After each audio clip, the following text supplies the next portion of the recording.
you got to just give it another shot. So I'm paddling into this wave, and all I remember it was almost like you get these flashbacks of just like as I'm paddling into the wave. In my head, I'm thinking flying head first over the falls again. It's very hard to like get yourself back into the mental space of like making the wave when something bad happened like that. So I'm just thinking in my head, I just need to get down the face of this wave. And I remember it went from the first wave being the most like horrific, just stuck in the lip, to just flying head first, to like being connected to the wave, like the easiest drop you could ever. It was like the polar opposite, the easiest drop you could ever imagine, riding to the bottom, make a nice bottom turn off my toes, and then you just see the whole thing like lining up down the line, and I just got to like stand in this giant barrel, and it was just like this perfect tube. I don't know if I would have been able to make it out of it, but just being able to stand in this big blue barrel, and like, yeah, I don't know, it was a really cool experience.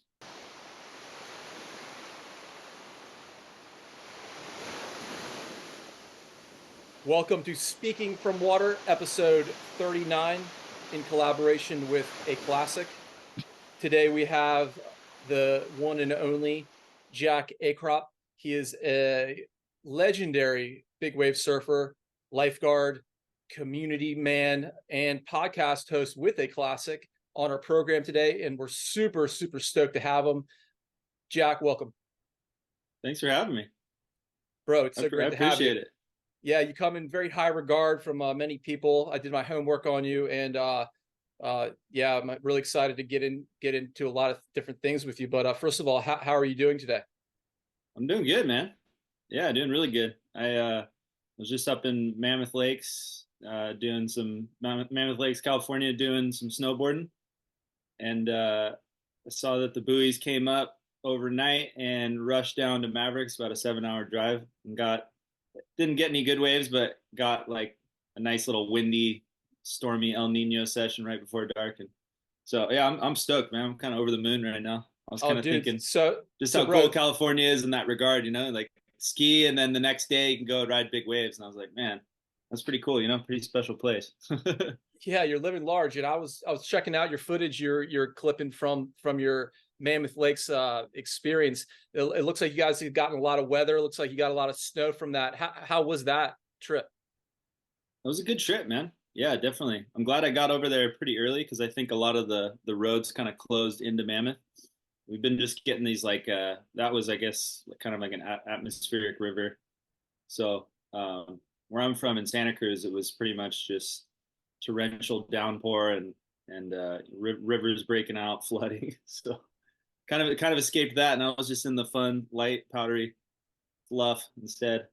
And yeah, I understand, overall good trip. Sick. I understand you're coming off a Achilles injury. Is that right? Yeah, I tore my Achilles 9 months ago. So how are you feeling? It's gotten a lot better. Yeah, snowboarding was kind of the last test, because that's how I originally injured it, was snowboarding. So to get it back out there, and it's still a little sore and funky after like a long day of riding, but it's gotten a lot better. So what's your method on the mountain? Are you a park guy or backcountry? Like what do you love? So I used to kind of like both. I used to really love the park, and that's actually how I got injured last year in Mammoth and during the springtime. So I don't want to say I'm completely done with the park, but I'm starting to kind of set my sights on backcountry stuff and powder. I would definitely say like powder riding is more my passion, and it's a lot lower impact on the body. So what did you do to injure yourself in the park? I was just hitting a jump, and I mistimed the speed. It was kind of a slushy day, so it was really slow. So I kind of overcompensated and just went really fast, and I overshot this jump and just like landed down past the landing on the flats and just completely blew out my Achilles. So bummer, bro.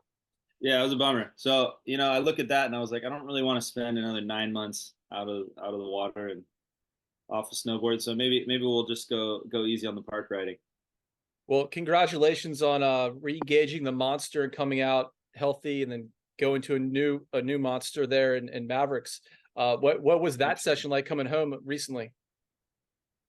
Um, so yeah, it was like I said, the buoys kind of popped up, and it was kind of hard to gauge. This was like one of the outer buoys, maybe 20 hours away or something. But I saw that, it wasn't going to be anything huge, but it was going to be breaking. And I always get the FOMO as soon as I see that there's any sort of swell at Mavericks. It's right up the road from my house. I mean, not super close, but about an hour away, so close enough.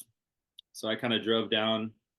Like I said, it takes about 7 hours. So I was just kind of chomping at the bit to get there, just freaking out, watching the camera as I was driving. I was like, wait, I can't be doing this.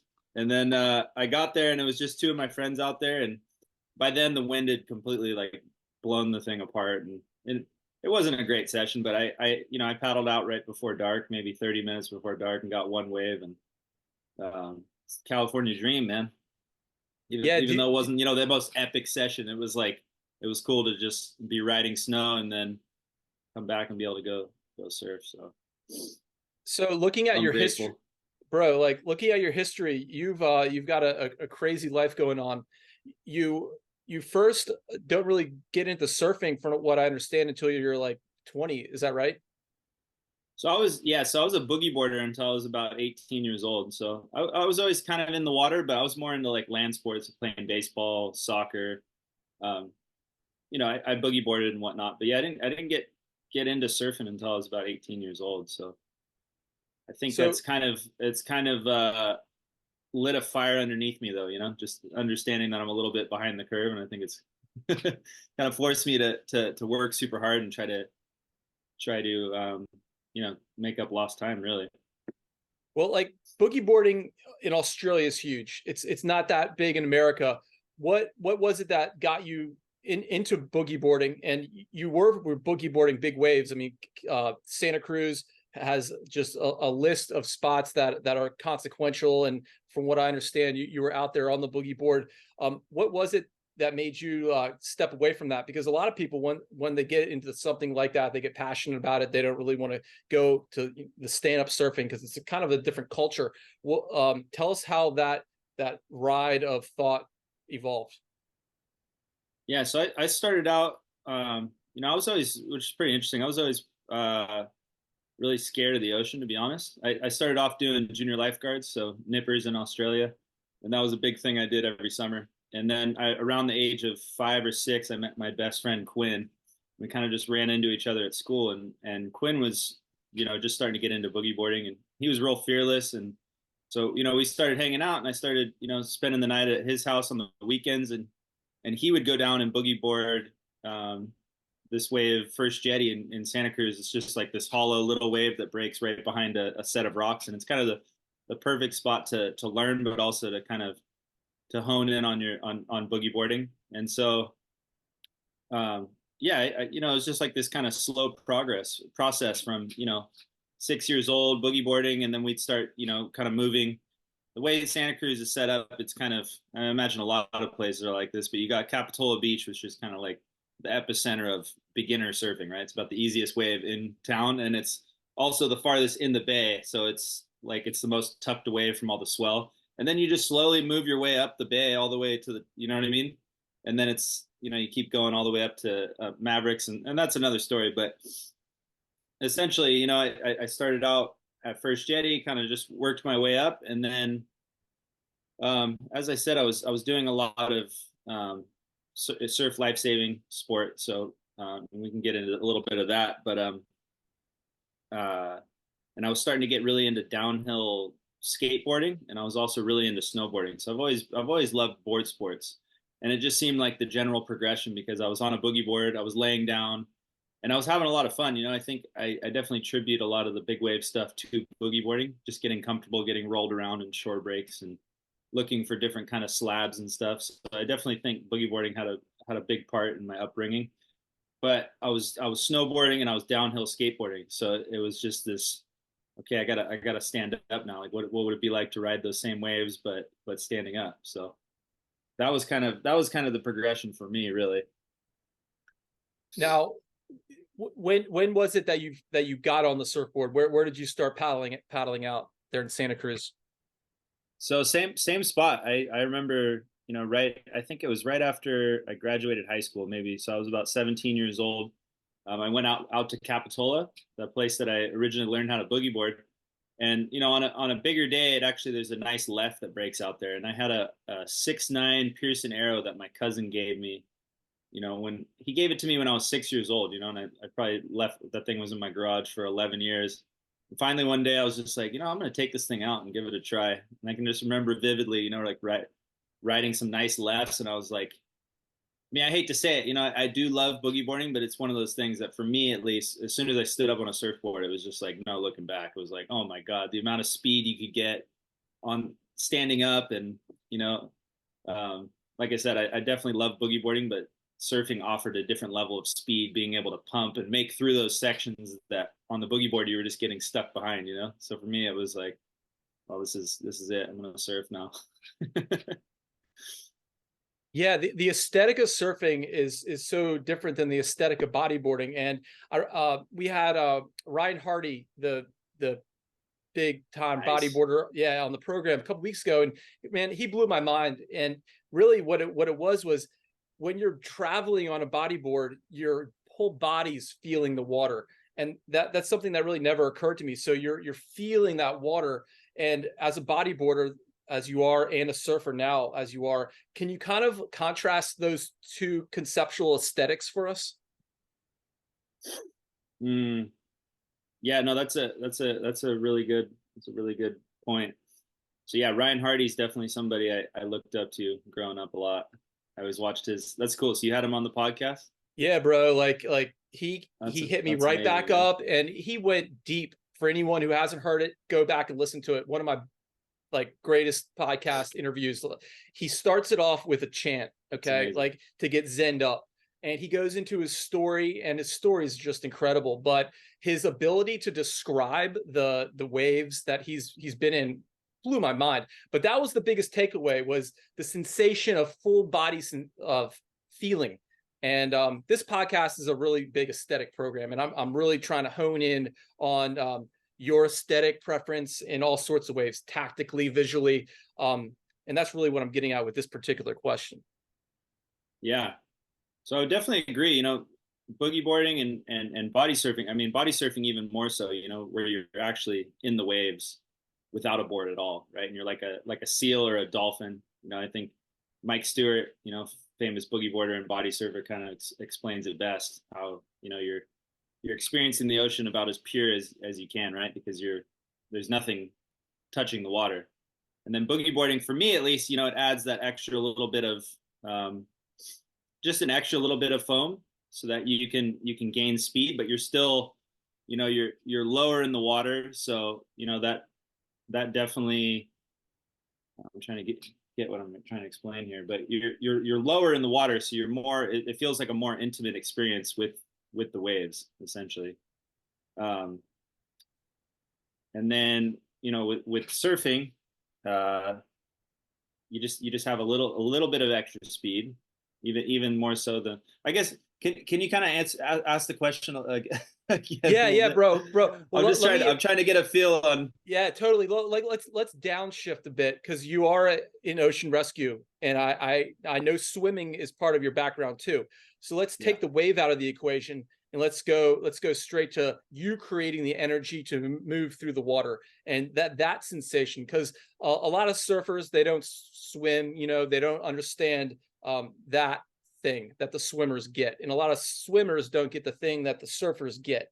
And I guess let's start with first principles of the swimming, and like how that water sensation works with flow and positioning, almost like an airplane flies through the sky. Yeah, no, that's a good question. I mean, I guess I would say that swimming is just a very, freeing feeling. I don't know. The only real, I've never really done a ton of swimming in the pool. It's more so just been in the ocean, like open ocean swims, or body surfing and stuff like that.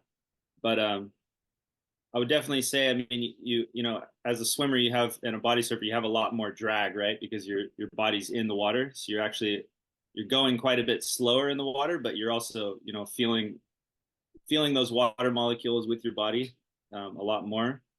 And then you get onto, a paddleboard, and you've got, just obviously you have a piece of foam underneath you, so you're able to go a little bit faster. Um, as far as getting into flow, though, yeah, I definitely think, um, like people get the runner's high. I think there's definitely a swimmer's high as well out in the water.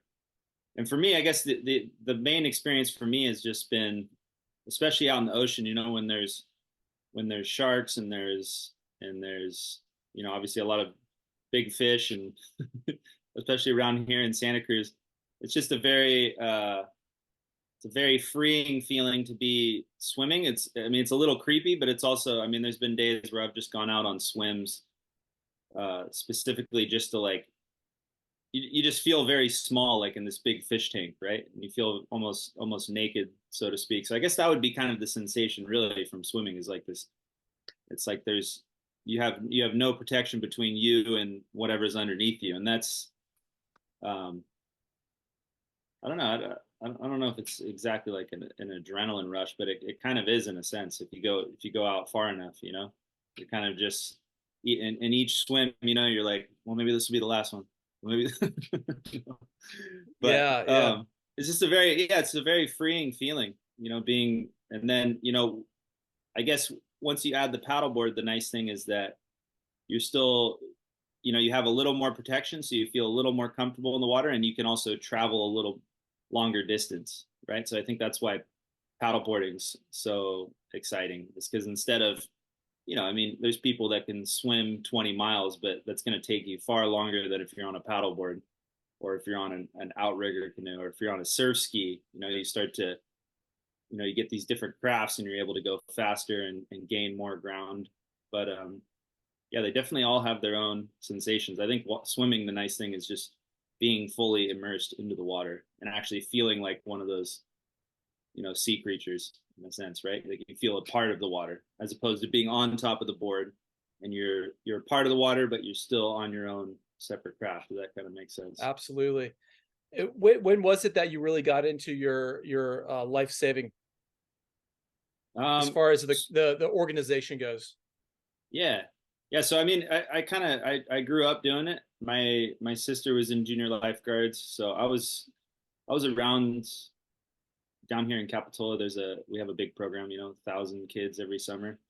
So I was watching it when I was 3 and 4 years old, and then you can start here when you're 6. So I started doing junior lifeguards, and right from the beginning, Capitola was really well known for their competition side of the sport. So beach flags for people that are familiar. Um, you know, we didn't have a ton of runs from runs. It wasn't quite as big as it is in Australia. Like there wasn't many people doing the Ironman and stuff like that. But I was really into like beach flags. I was always kind of a land animal in the beginning, at least. And then so I did that program all the way until I was 16, until I was 17. That's captain's corps.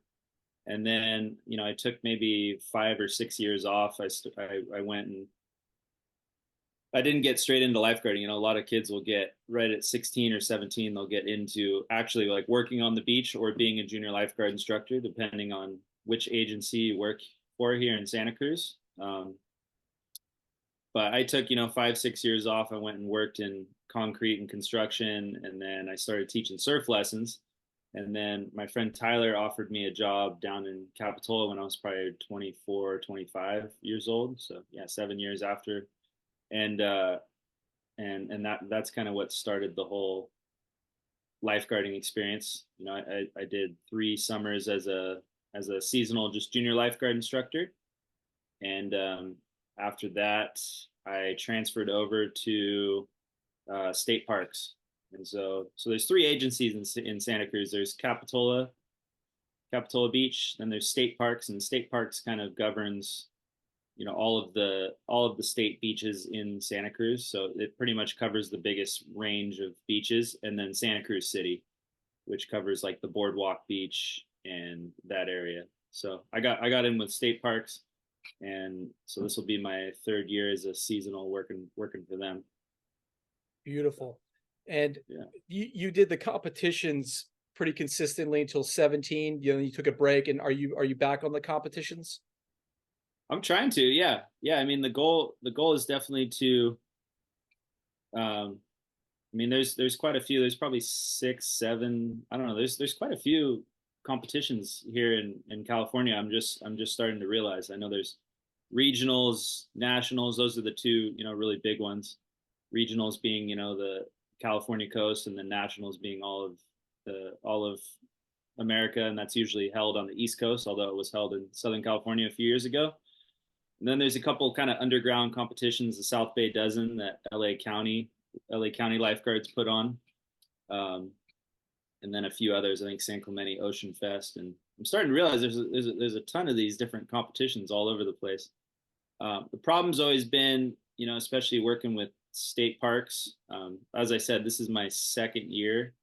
Well, I last year with the Achilles injury, I was out, and the year before I had some issues, so I didn't actually work a ton as a state lifeguard yet. So, the talk this year is, that I've got to kind of learn some more of that operation. So that's where it becomes tricky is, like we're definitely in California, we're in need of lifeguards. So it's pretty hard. Sometimes it's hard to like take off days to go and just go and compete, to justify that. So, but, I mean, that's the goal. I would love to get down and do some more competitions. Yeah, And, so like in Australia, it's a pro sport that you got the Nutri-Grain Ironman series, and again, this is running. We're doing this simulcast for a classic, which I know has a large Australia audience. For those listening, like California sounds like it has more options for competitions. I'm here on the East Coast. I'm part of my local beach. Also, we did nationals yeah. last year. Got first. So yeah, that's pretty sick, right? And Did you guys get first? yeah, we got first. Which beach are you guys at? Wrightsville Beach. Wrightsville. Okay, that makes sense. Are you familiar? Yeah, Oh, absolutely. sick. Yeah, Mo Peacock. I know the name for sure. Yeah. Yeah, so he's like 4-time beach flags national champion. Okay. Went to Worlds. Yeah, he's one of our local dudes. But yeah, we've really been focusing Awesome, locally man. here on building our team up, and regionals like is a huge thing. But it's not huge in America. And my question to you on your side of the country is like, why do you think it's not as big as it is in Australia? Like, why do people not care? Man, that is a very good question. Because it's so cool, it's so positive. The events are exciting. Like you watch a Nutri-Grain Yeah. series, they publicize it on all the channels, and it's the Ironman is a great event. It's fast. Yeah, Well, like I think you could pack beaches in California, and if there was more awareness around it. I think Australia is just really good about. I mean, at one point, or now, isn't it the national sport, or it was the national sport at one point, surf lifesaving? I'm pretty sure it's like that big, and like top competitors are actually like earning livings off of it and big making money. money off of. Yeah. Yeah. So it's like celebrated like baseball or basketball. Yeah. So I think maybe just it's just a matter of awareness around it. Definitely in Santa Cruz, it was always Ryan Buell, who runs or founder of Buell Wetsuits. He was a big surf life saving competitor. So growing up, I'd always heard of like him, and Matt Hoffman's another one. He was my junior guard instructor, and Nick Hanna. And so there was for us, it was, if you were in the community of, if you were doing junior lifeguards, you heard about it, but other than that, it wasn't super big. So I'm not exactly sure, but I really hope that changes over time, because it is, like you said, it's an amazing sport. The beach flags, one of my favorites recently, and I haven't gotten into this, is the dory boats. So the American Ironman. And I know that's big on the East Coast, right? Especially Well, that's it's kind of really where, big up north, the New okay, York, New Jersey. Like New York. Okay. I did nationals this past year, and we don't have any dory boats, and we're all watching these events, and it was like knee-high shore break, yet these boats were just crashing. One girl went to the hospital. It's the gnarliest thing. People don't even like get how gnarly this sport is. And yeah, mad respect to the dories, because I have no desire, but like surf ski, love the surf ski, the Ironman, but like dories, woo. Is it big where you are? Because I saw a lot of people in California on at nationals like really into it. Like they truck their boats across and like 18 wheelers. Do you see it? Yes. So I think it's definitely a lot up in Northern California, not so much. I think, I mean, usually the farthest, from my experience though, the farther south you go, the more, especially LA County, Yeah, LA that's County. kind of Yeah, where it's really big. They have a lot of dory boats, and then yeah. some of the state park beaches down south have the boats. I don't know if that's exactly. It might be honestly one of the reasons might be it's just so cold up in Northern California. So the farther up, up here you go, especially Santa Cruz is like Santa Cruz and then Half Moon Bay are some of the last lifeguard agencies, and then north of that you start getting into like Cal Fire, who's actually running water operations. There's Mendocino County state parks, but I think it's just so cold up there that a lot of them aren't really focusing on surf life saving sport. Unfortunately, because there's probably there's probably some good athletes up there that would kill it down here, Yeah, kill it and down south. But like, do you notice a cultural difference between the lifeguarding core and the surfing core? Is it or are they merged where you are? so they, as far as I'm concerned, they used to be very well merged. Like I said, Ryan Buell with Buell wetsuits, he, him and like I said, another guy, Matt Hoffman. Um, there's a few other people I'm kind of blanking on right now, but it used to be, from my understanding, the surf lifesaving up in Santa Cruz at least was a way for surfers to stay in shape during the summer, which is what I've always used it for. The waves get kind of small. There's south swell, so we do get waves up here in Northern California in the summer, like often, but there's also long periods where it's just flat. So it's either you stay out of the water and you get out of shape, or surf lifesaving is the perfect sport. It's a lot of running, a lot of beach calisthenics, swimming, paddling, so that by the time the waves come back around, you're already in shape. So for us, it's definitely been ingrained. I think we've definitely lost that over time, and it's actually really cool. There's a few organizations now starting up, a few clubs rather, so that we have basically in Santa Cruz you have the east side and the west side, and then so I believe one of the parents of the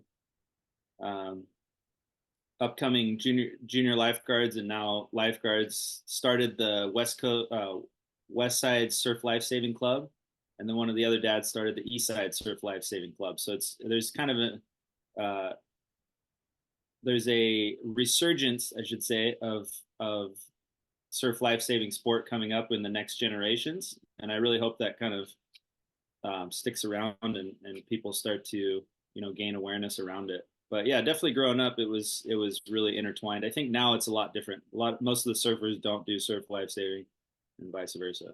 So That's I too mean, what they're I've kind of noticed. Yeah, here on the East Coast. And speak to the positivity of it all because it is such a positive thing. yeah, the positivity of it. I mean, one, it's I don't know. I've gained a lot out of being a lifeguard, even in the short amount of time I've been doing it. It's such a positive thing. When I was down at the state parks tryouts, it's an 80-hour academy down in Southern California, and one of the OGs of the organization came in and talked about how lifeguarding is such a beautiful thing because it's like you know all the people were great swimmers and great paddlers and great this and great that, and that's all great, but as soon as you decide that you want to be in service of other people and use your talents to help other people, that's when it becomes truly beautiful, right?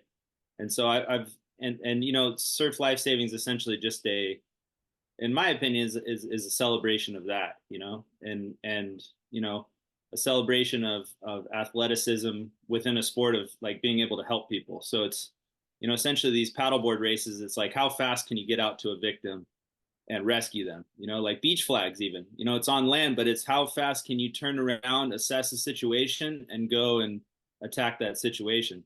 And it's kind of, I mean, it's a very unique sport in that way. I can't think of any other sport that's like that, you know, in life, really. Um, and yeah, it's just a really positive thing. And, you know, everyone, it's a very friendly community. Every time I go down to nationals or regionals, it's always just, you know, it's all love. Everyone's really stoked to see you. And it's I would say it's a lot different than surfing, because a lot of times you go to surf somewhere and people aren't very happy to see you. So It is such a good. contrast there. You know, one's very group oriented, one's very egocentric oriented, and Yeah. maybe that's the great divide. But you are a big wave surfer, and the footage I've seen you in is you got great history of big waves under your belt in a short period of time. While we're on the subject of safety in big water, uh, how is it out there for you when you're running safety? So that's something that I've kind of just gotten into in recent times, to be honest. Before it was kind of just paddle out and go surf. And I think, I mean, I definitely always had a safety mentality. As I said, you know, I've been, you know, around lifeguarding pretty much my whole life. You know, I wasn't a lifeguard my whole life, but doing junior lifeguards and just being around that mentality. So I've always had, I guess, a safety mindset around it, just around like really assessing things. I would say I'm a very calculated person. I've never like put myself into situations where it felt like too over the top. Obviously, in big waves, you know, there's Mother Nature is in charge, but there's a lot of different ways that you can mitigate the risk, you know, just from like understanding lineups, how far the waves are going to break out, you know, where your hazards are, this and that. So I've always, you know, been very safety oriented. And then it wasn't until I started going over to Nazare. So I've been over there the past 7 years. I didn't go this year because of my injury, but you know, the last 6 years I've been going over there to paddle surf. And obviously it's a big tow-in spot, but there's a, you know, if you don't have the equipment, obviously towing, and once you get into jet skis and all that, it gets a lot more expensive. So it's a lot easier to just paddle off the beach, and you can actually paddle from the south side of Nazare around the lighthouse to the front side. And you're not going to surf it on the biggest of big days, but there's plenty of days in the, you know, like 15 to 20 foot, you know, 30-foot range that you can go out there and you can paddle. So, um, but from that experience, you know, Nazare is a big beach break. So I'm sorry, I'm just kind of going all over the place right, right now. But Nazare is a big beach break, so it's very shifty. Whereas Mavericks is pretty user friendly for not having your own jet ski or like your own partner to help with safety, because there's a big channel. So even if you get blasted, you might go through the rocks, but you most of the time you can get to the channel. Nazare, you know, you can ride a wave perfectly, kick out, and then the next one's going to land on your head because that beach break is shifting around and moving. So that's what started to get me interested in jet skis. And last year, my friends and I got a jet ski, and so we started running water safety for each other over there. They'd had some experience driving, and they kind of taught me a few things. And then this year, I took the state parks jet ski operator course, or you know, rescue watercraft operator course, which is how it's preferred language in lifeguarding. You know, surfing, jet ski. I think rescue watercraft is kind of the best way to talk about those. But so I took that course, and so now I've been kind of trading off with my friend a little bit, and yeah, it's been a lot of fun. It definitely adds a huge element of safety.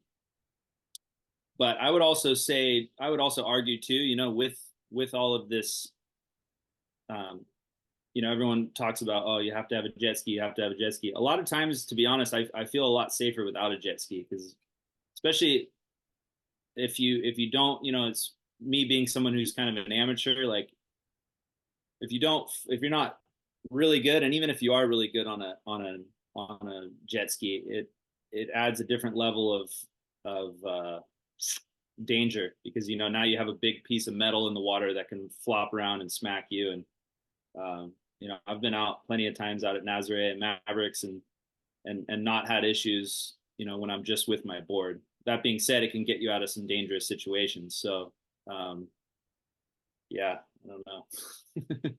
Yeah, well, excuse me. While we're on the issue of the jet skis, is there you take the course. I assume you were driving before the course. Did the course really take you to another level of operator? Yeah, I would say so. So my experience in Nazareth, which is like one of the gnarliest places to drive a jet ski, right, was sort of my friends being like, okay, this is how a jet ski works. Couple pickups in the harbor, and now I'm running safety in like 20-foot Hawaiian surf out there with them paddling. And we pulled it off. It wasn't, it's I think the nice thing about a rescue watercraft is that once you have a good understanding of surfing, it becomes a lot easier to operate one as long as you're not making stupid decisions. But the whole idea of like finding the rips, finding the channels, moving your way back out, it's very simple. And now you have a throttle where you can go, okay, I want to go to that rip over there. And a lot of Nazare is just like this, because they're these big triangles. It's kind of just navigating through different peaks, and it's actually depending on the day, it's very doable. So that was my experience from learning how to drive a jet ski. Hey Jack, yeah, why don't you run safety for us at the gnarliest wave ever? And so we pulled it off. I wouldn't say it was the best thing to do, but we did it. And then when I went to the state parks operator course, it was a matter of in the harbor for the first 4 hours, just literally learning how to like turn the sled at like get the sled parallel to the dock, and then doing that a million times, then doing that with a deckhand on the back, and then doing it with two other people on the back. So it was a much different experience. And now I feel, obviously I don't, like I said, I think jet skis is like it's definitely a lifelong pursuit to actually get really good with a rescue watercraft. I'm not saying that I don't think jet skis are great. I was kind of referring to the fact that since I was an amateur, it feels safer without a jet ski for me. But yeah, no, they're an amazing tool, and yeah, I felt like I got a really good understanding of how they work, and now it's just a matter of putting the time in at different spots and getting the timing, and you know talking with the local rescue teams, so that you're also not getting in the way. I think that's a big part too, is just because you have a jet ski, that's great, but if you go in and try to rescue somebody and someone else does too, and you jam up that area, it adds a lot more hazards. It's a great tool, but it also can get a lot more dangerous once you're dealing with all the different moving parts. Can you a lot of people aspire to surf big waves, but we all know you need to put in the time, but you also have to break the seal at some point. How did you break that seal paddling out to Mavericks the first time? And can you set us up with a little story of how that was and how it was that you decided to head out there? Yeah, so for me, it was like I said, ever since I was a little kid, it was always this really slow process because I was pretty terrified of the water, all the way until I was like, in my mid-teens.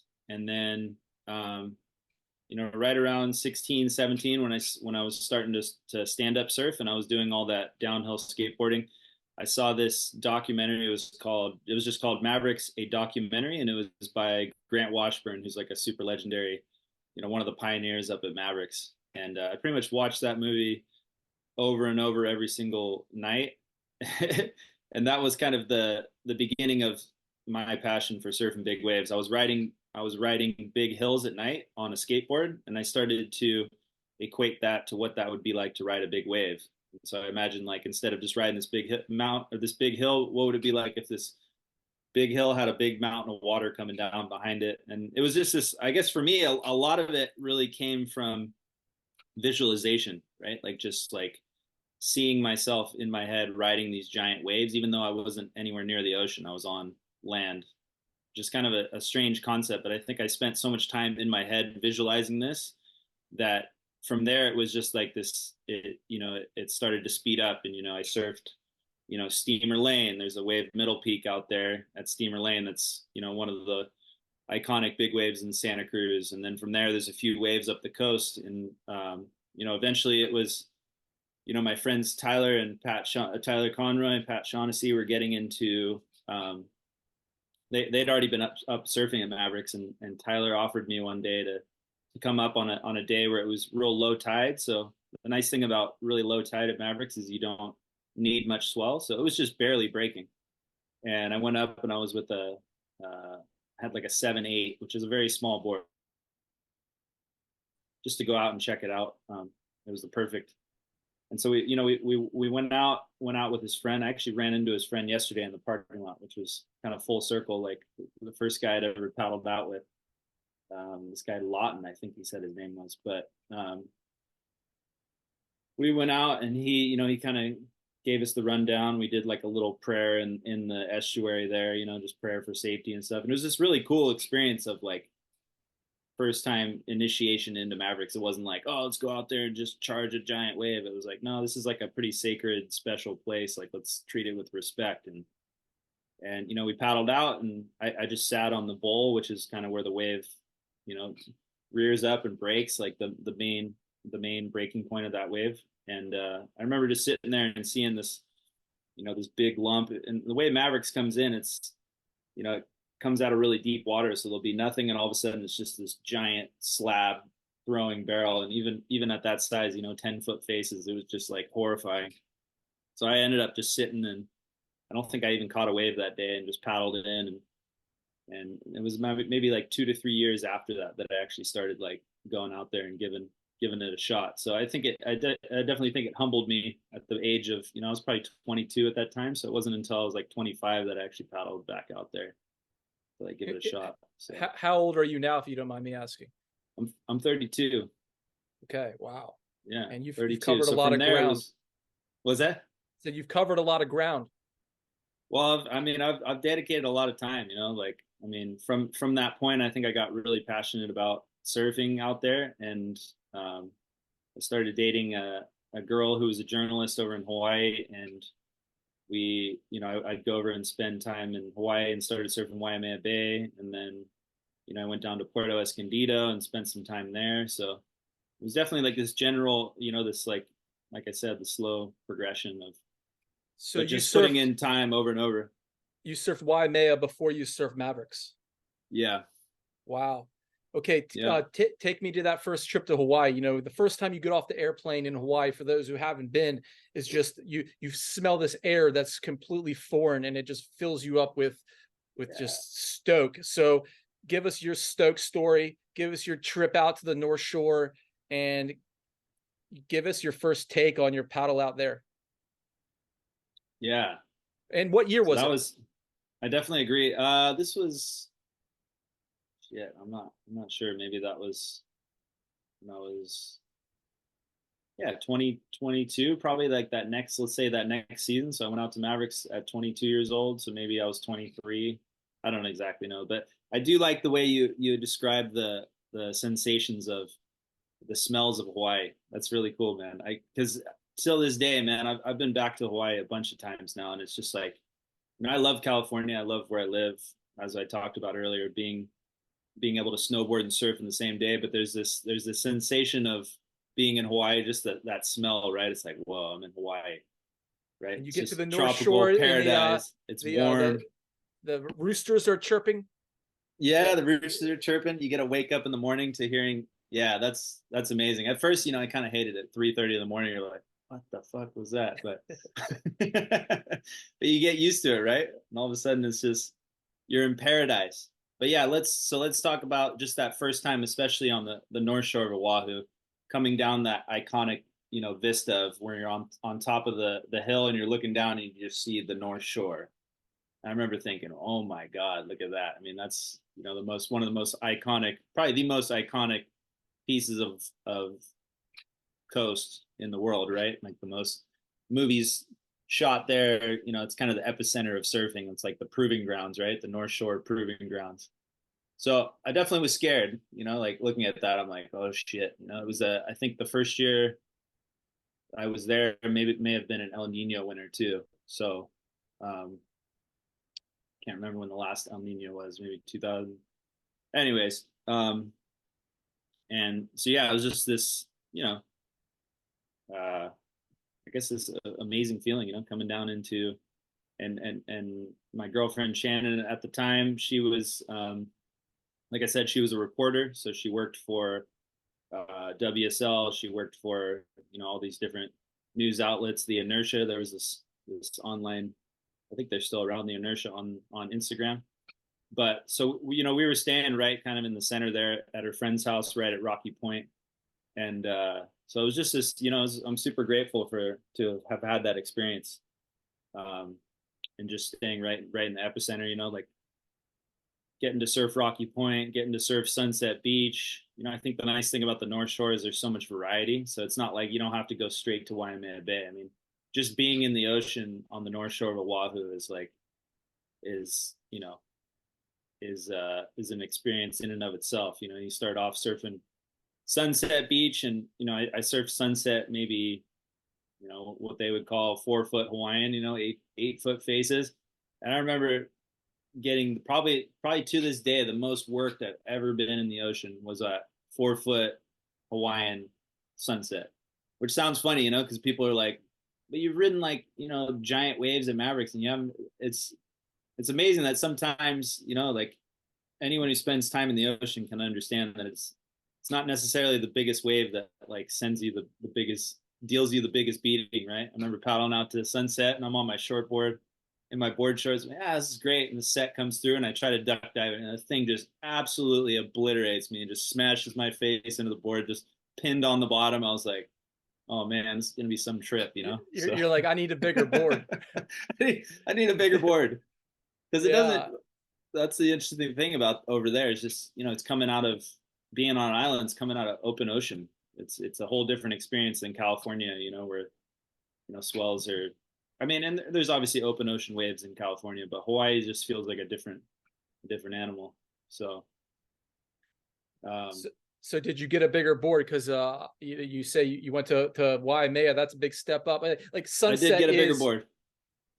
I've heard many times some of the best big wave surfers in the world, they say Sunset's the best wave in the world. And other big wave surfers have claimed, like there's a guy in New York City, Will Scuden. I remember seeing him in 2006 before he really went big. He's like studying. He's like, this is the university of how to ride big waves, is Sunset Point. And the guys who ride the most waves at Sunset have the biggest boards. So you get a bigger board, and what happens next? So you get a bigger board, and then you hope you can ride that board. So at the time, I think I got a what was it, a Weber, maybe? I don't know. I got an 8.6. So I was over there. I think the biggest board I had at that time was like a 6.5 or something like that. So I mean, obviously I knew if I was going to surf Waimea, I needed a bigger board. So I ended up getting like an 8.6, I think. And yeah, I went over to, I don't think I ended up surfing Sunset Beach on that particular board, but I ended up going over to Waimea just on a smaller day. So there's the outside wave at Waimea, and then there's the inside wave, which is called Pinballs, which is kind of just breaks on the inside right next to the rocks there in the bay. And I think I just went out there and rode some waves, and that was my first experience with surfing Waimea Bay. And then from there, like I said, it was an El Nino year, so it was just like swell after swell, and it was actually like a really nice progression. I think I spent 2 months over there that year, so I was able to just each day go out a little bit bigger, a little bit bigger, a little bit bigger, and that all kind of ended up with getting to watch the Eddie Aikau that year from the point out there. As I said, my my girlfriend at the time was a reporter, so she was filming from like the house at the end of the cliff. So I got to watch all the best big wave riders, surfing, 30-foot, 60-foot Hawaiian or 60-foot faces out at Waimea Bay. And from there, that kind of just, I think that was what really started to, pique my interest in surfing big waves. It was obviously so terrifying, but I was on land just getting to watch it going, wow, look at that. That's incredible, So, yeah, that was cool. So you paddle out at the end of that comp in that trip? So I didn't end up surfing that day because I think it was just at that point it was, I mean, that was big, that was like 60-foot waves closing out the whole bay. And I had an 8.6, which is, it's a good sized board, but it's not really what you want for the so I ended up waiting till the next morning, but the next morning there was still some like really big, really tall waves. And I went out first light in the morning. And I think that's when I got my first real big wipeout in big waves. I went for, you know, a wave that I thought was good, and the whole bottom just dropped out and poked the nose, flew over the top, got blasted all the way to the beach, and kind of the rest is history. I was hooked on big wave surfing. I was like, I survived. I survived. That's I love this sport.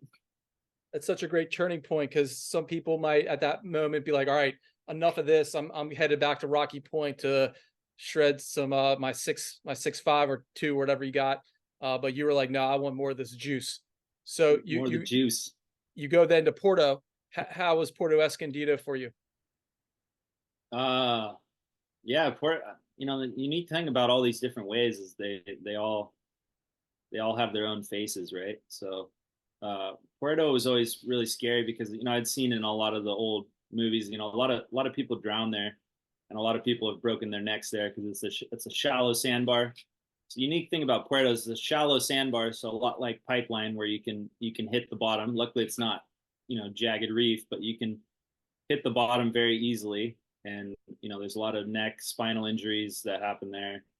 But also since it's a beach break, there's a lot of rip currents, so just getting pulled back out to sea and getting stuck in one spot. So that was, I think that's the interesting thing about big waves, right? Is it's not like this wave's heavier than this wave's heavier than this wave. I think they all kind of on their own day have their own set of like inherent risks and rewards. And to say that Mavericks is hevier than Puerto, which is heavier than whatever, I think that's kind of false. Each spot is just a different beast. So Puerto is just scary in that regard. The shallow bottom, and then also the rip current. So at a spot like Mavericks, a lot of times, since it's a point break, it'll once you get blasted by the wave, it'll kind of either push you in and you can go through the rocks, which is really gnarly, but a lot of times, like I said, you'll get kind of pushed to the channel. Whereas Puerto, you'll fall on a wave and you'll get recycled. So essentially, like, the wave pushes you down and then sucks you back out, and then pushes you down and sucks you back out. And so you can end up taking like 10, 15, 20 waves on the head over and over and over until you make it back out, or you try to get back to the beach. So yeah, Puerto was a scary one, but I didn't surf it, much over like 10-foot faces. So that was a really good experience as well, to just go down there and start to kind of feel that water out a little bit. Yeah. How do you like that? Because it is almost like a pipeline barrel. It just pitches and barrels. From your standpoint, do you enjoy that more than, say, a Mavericks? Or Yeah, I think, like I said, I think it's different. I definitely I prefer like a barreling wave.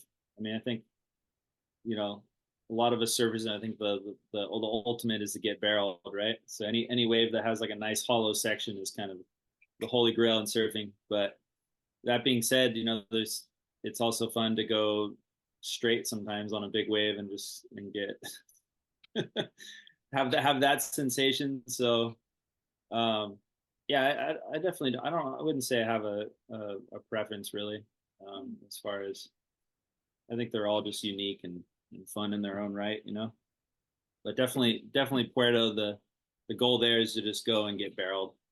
So that's the fun part about there. how's the culture there, the beach culture, in contrast to all these other spots you've been? I've heard it's pretty chill. What is it like on land when you're in Porto Escondido? Yeah, my experience was, yeah, very chill. Everyone's super friendly. Um, um, I mean, I wouldn't say all the time, but I've kind of found that like these places with like heavy waves usually have the chillest vibes. You know, that kind of sounds weird, and I'm sure that's not completely true, but you know, a lot of places like Nazare and Mavericks and Puerto, where there's this really heavy energy. It seems like everyone's pretty, especially if the waves have been really good and there's been like a really big session, everyone's just really happy and like almost like stoked to be alive, you know? Instead of just fighting over the little beach break and being like, no, forget you, fuck you, this and that. It's more of like there's a lot more community around it, right? Because everyone's kind of looking out for each other and people are kind of worried about your well-being and stuff. But Puerto is definitely a really rich culture of surfing, you know, and especially like heavy barrel charging individuals and you know, there's a big town there, and it's definitely like blown up over the years. I think it when my friends were going there, you know, 15 years ago, it was a lot mellower than it is now. Now I think there's a lot of hotels going up, and there's definitely like a big, live party scene and just you know, a lot of tourists and but I would say yeah, it's a great place, an amazing place, and um, definitely a rich surfing culture there. Where do you want to go that you haven't been? Where do I want to go? Man, everywhere. uh, yeah, I don't know, man. I definitely I'd like to go to Australia and I'd like to go to Indonesia. Those are two places I like to go. I think Australia probably first and foremost. Problem is, like I said, at least for now, that's kind of June, July, August between running my business and through lifeguarding is pretty busy time of year, and that's kind of when I think that's kind of their peak season. So, but I'd definitely like to go over to Australia and do some slab surfing over there. Got What some good spots in barreling waves. particular are you looking at? Um, whew, I think just a lot of them, man. Definitely like some of the big waves. I'd love to go over to ship sterns and try to surf that wave. Um, Although that would be I'd be on my backhand. I'm a goofy footer, so um, yeah, I don't know. I think it just that whole area just has a ton of big waves, and and plus just I mean, it's kind of one of the epicenters of surfing, and kind of where there's a huge surfing culture over there. So I imagine it's just an amazing place to see. I don't think you can really go wrong with any of those spots over there. But Yeah, definitely Ship yeah. Stearns has been a big one on my radar. Ship Stearns, and then there's a couple other slabs that I've been looking at. That wave hours looks really amazing. Uh, Scary, super scary, shallow. Again, different than deep water spots like Mavericks. You're more worried about hitting the bottom and backwash and stuff, but at least to go check them out. Who knows if I'll end up surfing them, but definitely to go over and just see those waves would be amazing. So here I want to do some slab versus the Nazare kind. So previous Yeah. episode 38, we have Matt Dunsmore, and I got him on the podcast because he had just scored ship sterns last week. Okay, so I don't know if you saw that footage, but they got 6 ship sterns in summertime, which was apparently really rare. He kills it. He killed it. And I was getting down to it, and he's like, man, I only really like the slab. And I was like, well, you're surfing a big wave. It's super thick. It's breaking near the beach. And then I'm analyzing, and I know I'm talking to you a couple of days later. Is Mavericks considered a slab in your mind, or is it a big wave? Because it kind of seems like it's like both. And then he contrasted the slab at ship sterns with, say, the Nazare wave, which he hadn't been to. He said he wants to check that off his list, but like you got Nazare, you understand Nazare multiple times. I guess what I'm getting at here is like sensation and consequence. And as a big wave surfer, like tell us a little bit about those things. Kind of the difference between slabs and big wave. And Yeah, so yeah. first I would say Mavericks is kind of a hybrid. It's a slab in the sense that it comes into one spot and breaks, but you're not typically hitting the bottom. Although there have been some body surfers that have surfed the left that have actually, I think a body surfer broke his leg out there. So it does get really shallow, especially low tide on the left. So I would say Mavericks is a slab, more of like a deep, what you call like a deep water slab. So, on the bowl on on a big day, you're probably talking 15, 20 feet of water, as opposed to some of these other slabs where it might be 2 feet of water, 3 feet of water underneath. Um, I mean, I'll just come out and say that I think slabs for me are a lot scarier. I'd rather get pushed deep, and I know some people are different. Some people prefer the the shallow water. Uh, I just personally, I would rather get pushed deep underwater and get held down for a long time than hit the bottom. I went over to Tahiti a few years ago, which is a really crazy slab. And every time you fall on that wave, you're just thinking, "Oh my God, I'm gonna get cheese grated on the bottom." And to me, that's a lot scarier. It's also a different kind of experience. Riding slabs as opposed to riding, just somewhere like Nazare, where you're not really worried about hitting the bottom. You're more so just worried about drowning. So. And a lot of these slabs too. I mean, like even somewhere like Tahiti or ship sterns. I mean, you can get held down a long time too. So it's, I don't know, but it's also just the risk to reward part. I would say slabs oftentimes have a bigger reward.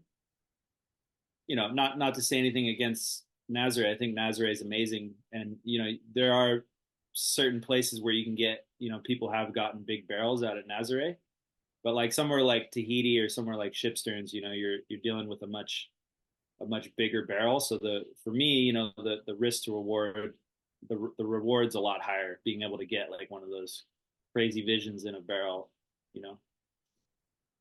Like I said, Can Nazare, you can get barreled out there, but it's a lot more tricky as opposed to Chopu, where it's just like a perfect tube every single time, and that's what you're going for, is that crazy barrel. yeah. Can you give us the story of the best session that just pops to your mind that you've ever had, where you're like on your deathbed and you're like, oh, I want to remember that moment, that day, and then tell us when it was, where it was, who was with you. Yeah. Um. Oof. Let me think about that one for a second. Yeah, meditate. Yeah. Best best session, man. There's been some good ones. Um. Very fortunately, but I would definitely say probably this last year. What was this last year? Yeah. So it was during the Eddie Aikau swell. I was over in Hawaii, and I went out to surf an outer reef with a friend, Evan, and just kind of the stars aligned. His tow partner at the time had gone over to a different island, um, and so I was staying at his house, and he was like, "Hey, do you want to partner up?" And like, it'll be me, my other friend, and so we'll have two skis and three people. So and then also, so four people, two skis, four people. And so it just worked out really good because these outer reefs, I mean, I think one or two people maybe made it to the outside. I mean, it was like as big as Hawaii gets. The Eddie Aikau was running, so Waimea Bay was closing out, and paddling off the beach would have just been a nightmare. So stars aligned. I paddled out there, and surfing this outer reef first thing in the morning. There's three people out. And it's just like dream session. The swell of the huge swells coming through. It's clean winds, which isn't super common for out there. And I'm paddling for this wave, and I just get stuck in the lip and fly head first over the falls to the bottom, just get absolutely annihilated. So, not the best way to start off the morning. Just flying head first through the air, held down, two wave hold down, almost drowned, and then like come up. My friend or this guy comes and picks me up. I end up running safety like the rest of the morning for everybody, and I ended up not surfing that spot again. I think we went in and got some lunch, and then we go over to outside log cabins, which is like like one of the iconic waves in Biggest Wednesday, where Ken Bradshaw and a bunch of a bunch of the other guys in the Derek Donor. Whenever that was. Yeah, Derek Dorner. Yeah, exactly. In what was that, 1998? Maybe that Yeah, was yeah. Dave the Kalama. El Nino year. Dave Kalama, Yeah, all those yeah. guys. So I go out there, and Ken Bradshaw's actually out there on a jet ski, and he's just riding the waves. He's not even, he's not towing, but he's driving his jet ski in front of these like 60, 70-foot waves. And it was just this really cool experience to like actually see that wave awaken. I mean, I'm not sure how many times in my lifetime I'll actually get to see that. I mean, it's a wave that doesn't break unless it's like everywhere is as big as it possibly gets. And I remember just getting to see my buddy Evan, tow into just some monster waves out there. Like, I mean, I don't even know how big, but just like probably the biggest surf I've ever seen to this day. And I was just sitting in, there's a giant channel there, so I'm just sitting on my paddleboard, just sitting there watching him tow into these enormous waves. And yeah, I ended up like paddling over to the peak. I didn't end up catching the wave, but just like feeling the energy, just being out there, like sitting on the shoulder, watching these just giant waves come through. And then we ended up on the way back. We stopped off at the wave that I originally gotten smashed on. It's this, and there's nobody out anymore. The wind's kind of up, and the only wave I'd gotten all day, I'd just gone over the falls and just gotten absolutely annihilated. And so I was back for redemption, right? I was like, I got one wave in 12-hour session or whatever. So I'm sitting there waiting. My friend Evan's running safety for me, and this perfect wave comes. I paddle, get to my feet, ride this wave, and just stand in like the biggest barrel I've ever stood in my life. Probably like, I mean, I don't know what I would say, 20-foot Hawaiian like wave, big left barrel, standing tall in this thing. Didn't come out of it. Board breaks in half, disappears. Go to the beach. That was a wrap. But that was, I mean, to this day, those days are pretty hard to come by. Just with like that clean and that big all day. I mean, there's been some other sessions, but that was a pretty special one. And then to, just not ended on the fact that I got absolutely annihilated. To get redemption. And it was this really cool thing because there's no footage, no documentation of it. Just me, my friend Evan, and a couple of the lifeguards were out there, and it was just like, yeah, it's a cool. I think with everything being documented these days and like constantly just like footage of it's kind of special to just have a session where there's no documentation. It's almost like it didn't happen. People are just taking my word for it that it happened. I got a good wave. I got redemption, and that was that. Well, you painted a beautiful picture there. Can Thanks, I get yeah. Can I get one more comment there on the drop, and then when it did eat you up, what was going on? So yeah, I think the tide had kind of gotten low at this particular spot. I keep saying this particular spot because it's kind of a secret outer reef wave. Not sure if I talk about it, but the tide had started to get a little bit lower, so it just felt like it got a lot hollower out there, and like, yeah, I remember my only experience from surfing out there was literally that one wave. I don't think I'd even ever surfed this particular spot in my life, to be honest. So to go out there on like the day of days and then paddle for a wave and then just go flying headfirst over the falls and just get absolutely humbled. It was definitely like okay, I don't know about this one.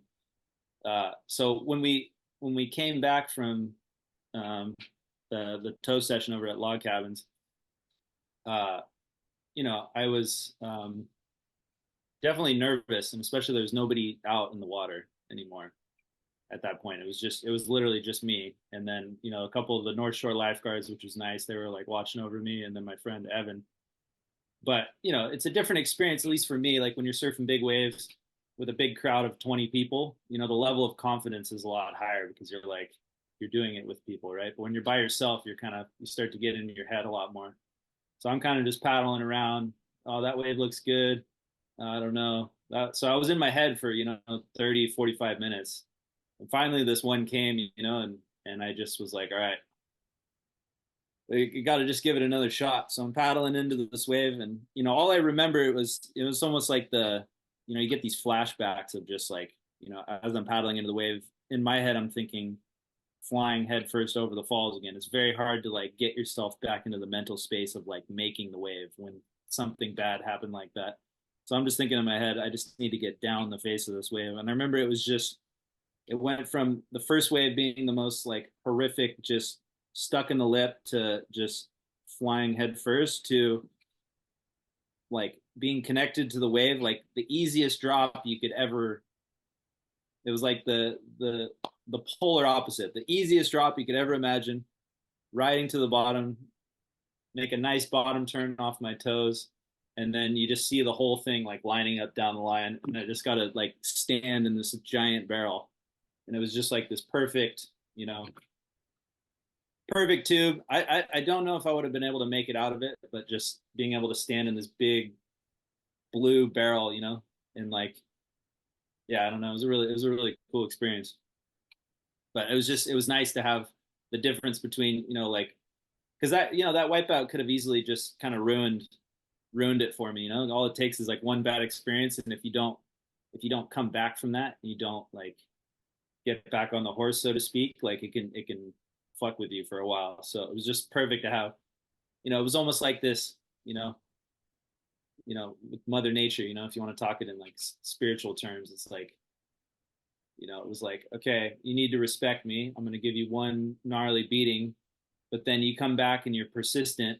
I'm going to give you a reward for that persistence.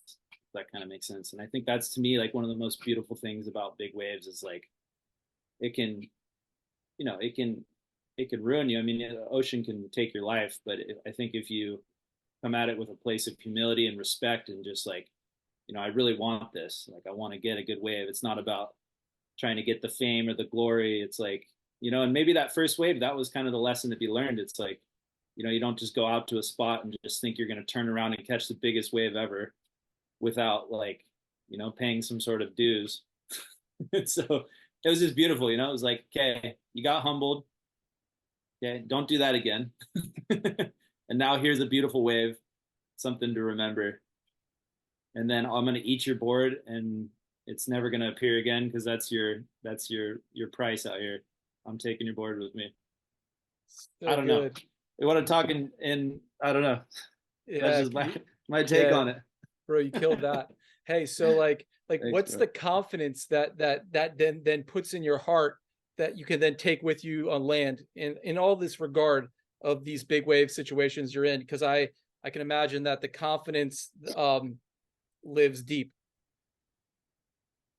Yeah.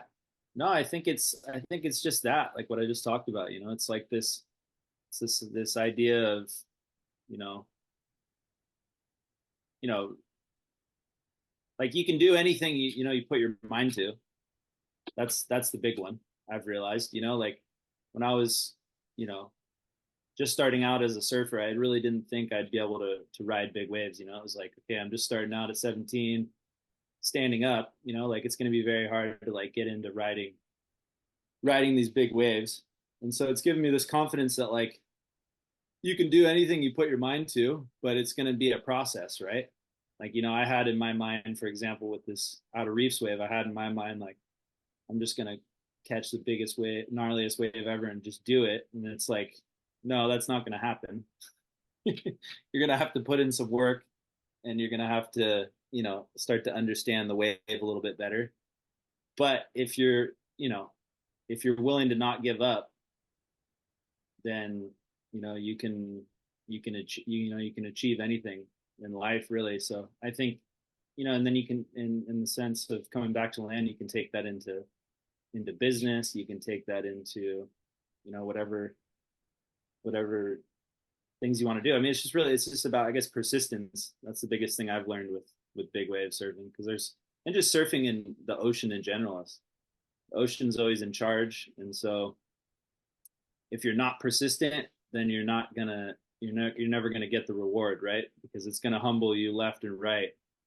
But if you just keep pushing and keep doing your homework, and sometimes these things don't happen overnight. It's not like you just like you want to be a big wave surfer and all of a sudden you catch really good waves.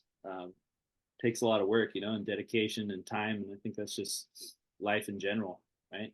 You want to, and it always works out.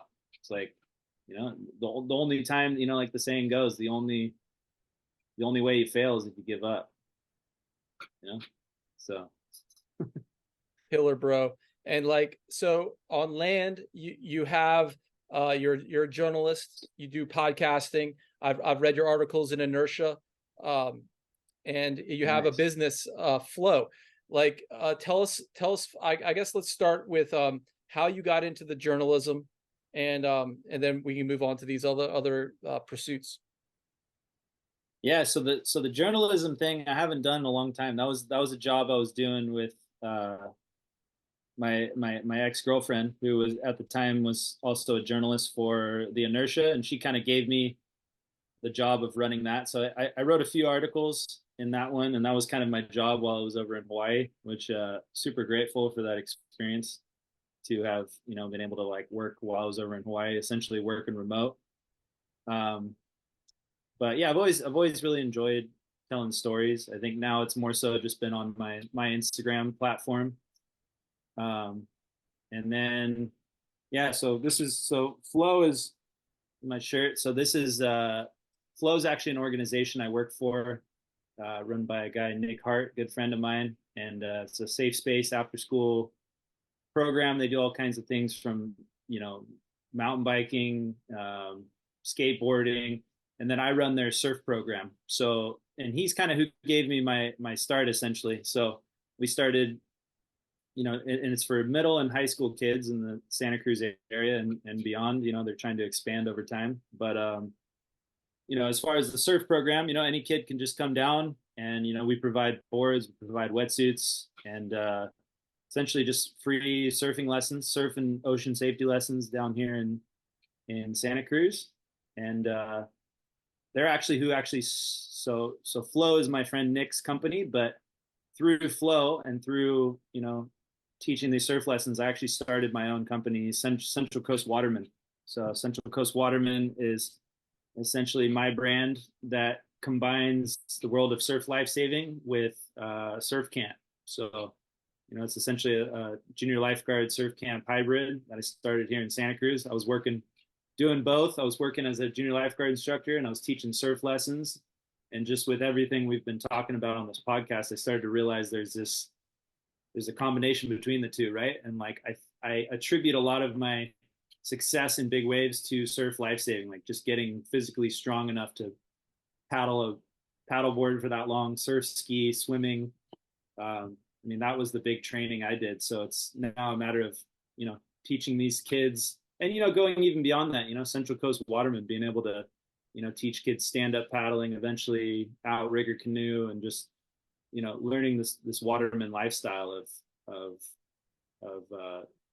just enjoying the water. It's like, it's not just about riding a shortboard, it's not just about riding big waves. It's like, it's just enjoying the water on any given day. As that's the beautiful thing about the ocean. There's a million different things we can do. So but yeah, Flow basically, all my business endeavors started with Flow. So really thankful to Nick. Definitely check them out. Flowlovesyou.com is their website, and yeah, it's a great organization.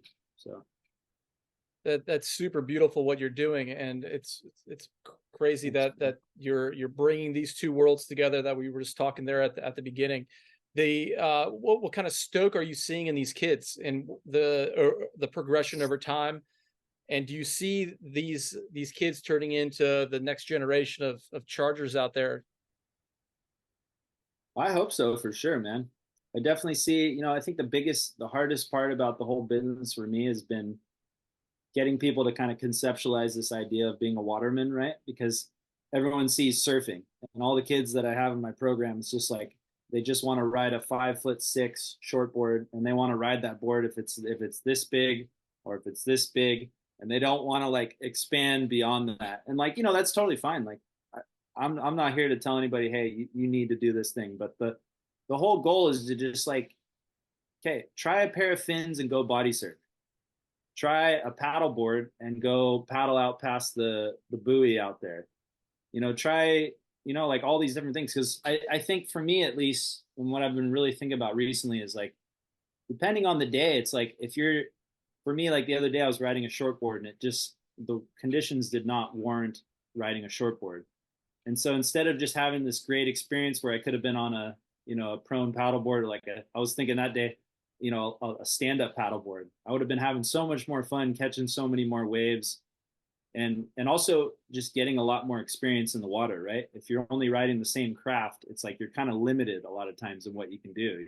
It's like if the waves are completely flat, you could be like, oh, life sucks. Or you could get a fishing pole and go stand on a stand-up paddle and go fish out in the kelp beds and have a great day, right? So I hope that's what I kind of instill in these kids, is just that, like, the ocean's an amazing place, and it's an incredible, like, resource to just, like, get satisfaction out of every day. And yeah, I've definitely seen it a little bit. Usually, so right now we're in our after school program. So summer camp's been my big time of year, but right now it's after school stuff. So I work with a few families, around the around the year, and it's usually the first hour is I've kind of just designated to, like, waterman training.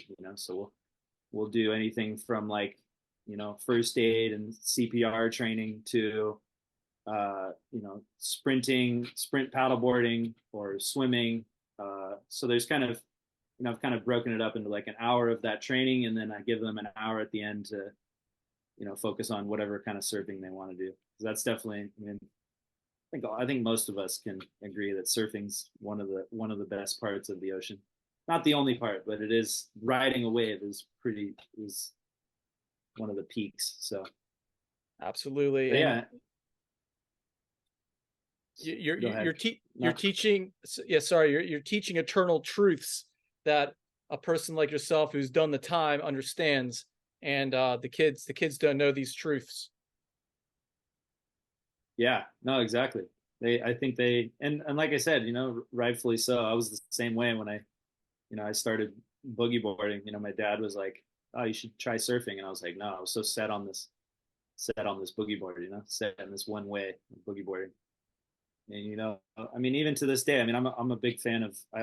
Majority of the time, I like to ride a shortboard. I mean, it's just kind of how. But I think, you know, just getting out in the water and enjoying it every day is really the key.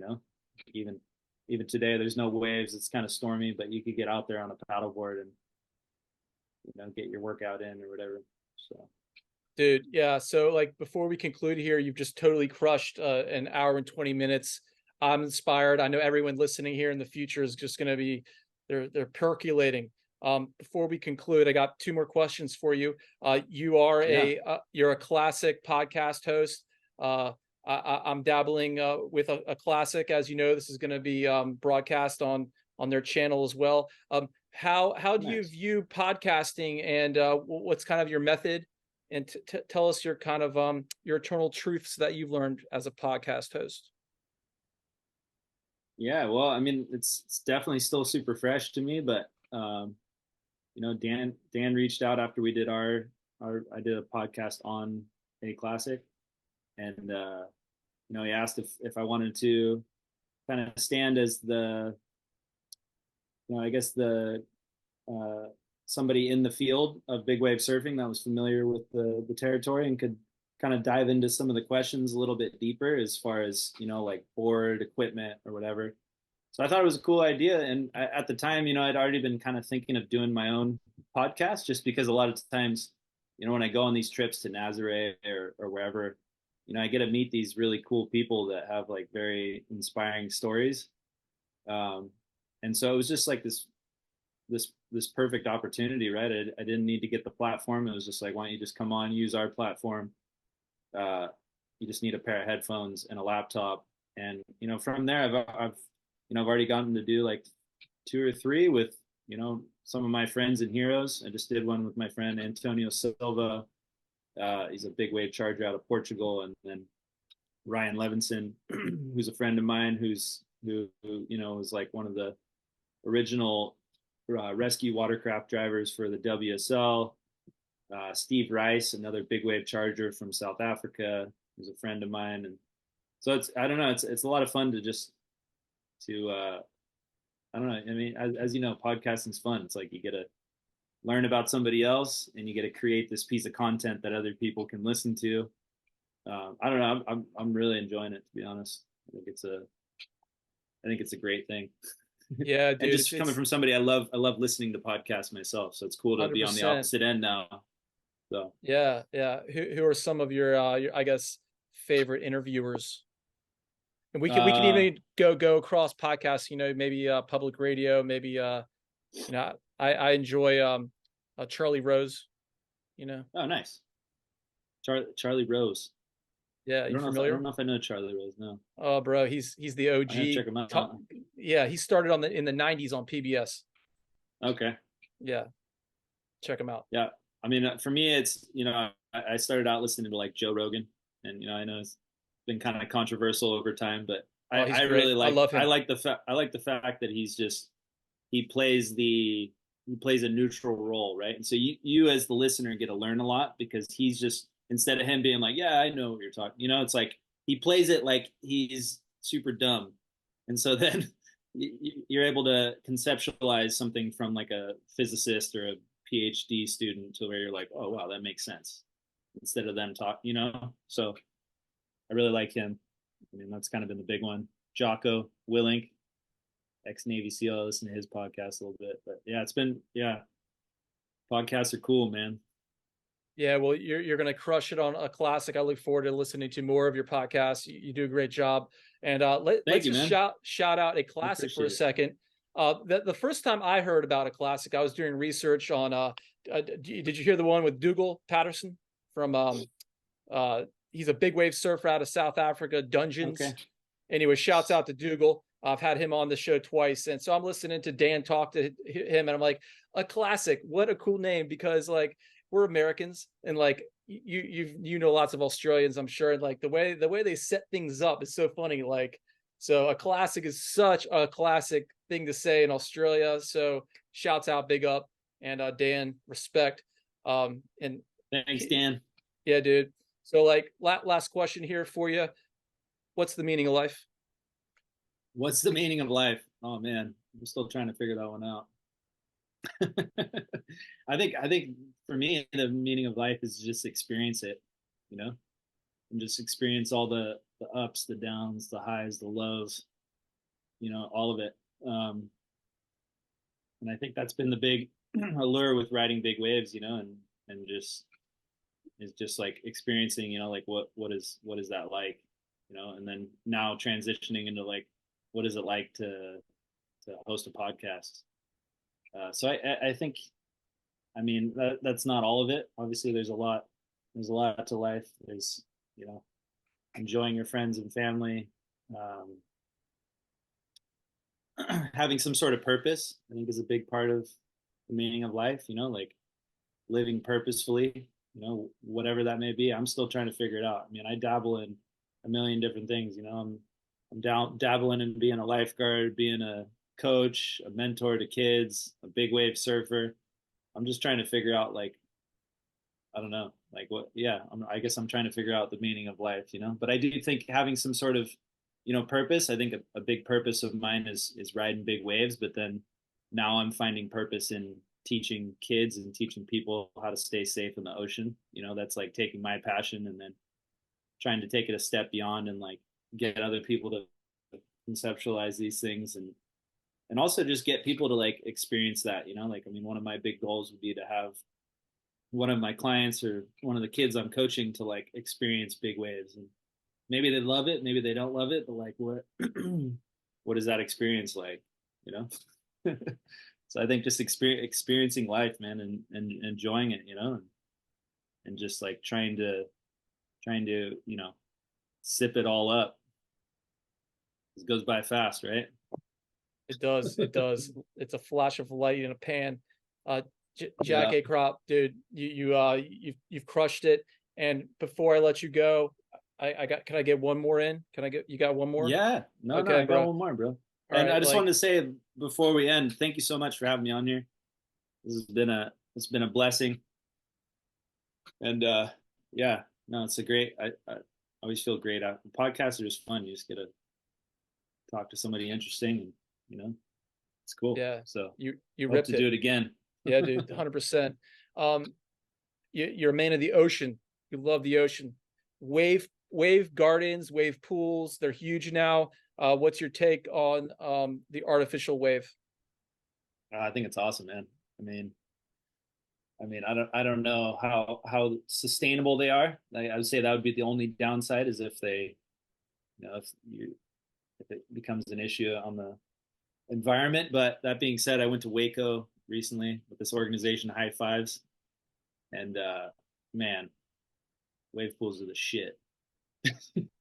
How was that Because session for you? instead of going on a surf trip and like maybe scoring, maybe not scoring, it's like you go to Waco and you know that you're gonna score. And that session was amazing. I mean, the wave was a lot better than I thought it would be. You know, you look at it on videos, you're like, oh, that's pretty cool.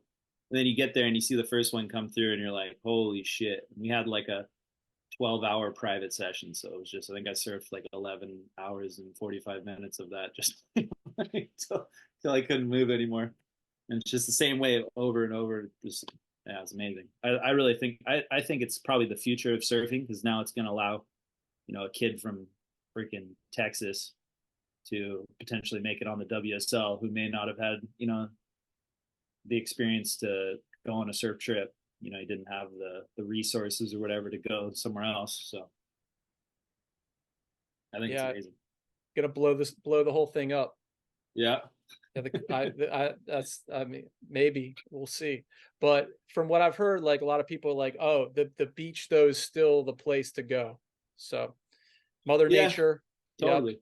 yeah, you gotta get that taste. But you gotta go. You got something to go do. And Jack Akrop, I can't thank you enough again for joining us. No, thank you, man.